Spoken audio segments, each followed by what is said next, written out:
ṣiṣẹ́ ìyẹn òró jẹjẹ kánú. Olóòpùrọ̀ ń jayé ọba.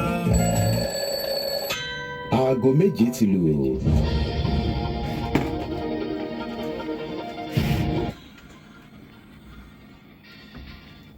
Ẹ kú ojúmọ́.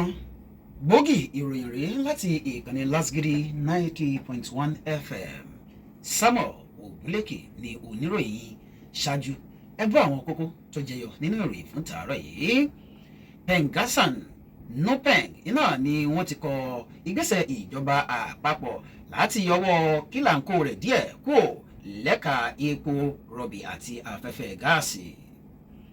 Àjọ tí ó ń rí sí ìpawówọlé lábẹ́nú ní orílẹ̀-èdè wa Nàìjíríà FIRS iná ni wọ́n ti sọ pé ìjọba àpapọ̀ ní bí wọ́n ṣe ń yáwó iná ni ó jẹ́ eléyìí tí ó ṣe kókó fún ìdàgbàsókè ọrọ̀ ajé.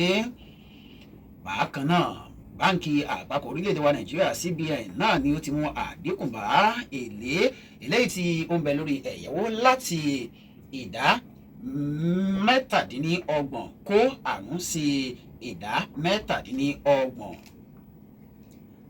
Ẹni tí ó jẹ́ aya ààrẹ orílẹ̀-èdè wa Nàìjíríà Olúrẹ̀mí Tinubu náà ni ó ti rí bílíọ̀nù 20 kó ẹ̀rín ìhùn 20.4 bílíọ̀nù náírà látàrí ìtọrẹ àánú fún ọjọ́ ìbí rẹ̀ láti fi kọ́ gbọ̀ngàn yàrá ìyáwèékà eléyìí tí ó jẹ́ iṣẹ́ àkànṣe. Bákan náà Sẹ́nitọ̀ Natasha Akpoti-Uduaghan náà ni ó ti wọlé padà láti bẹ̀rẹ̀ iṣẹ́ lẹ́yìn oṣù 6 eléyìí tí wọ́n ti ní kó rọ̀rọ̀kúnlé tó sì takú pé òun ò ní bẹ̀bẹ̀. Lẹ́ka eré ìdárayá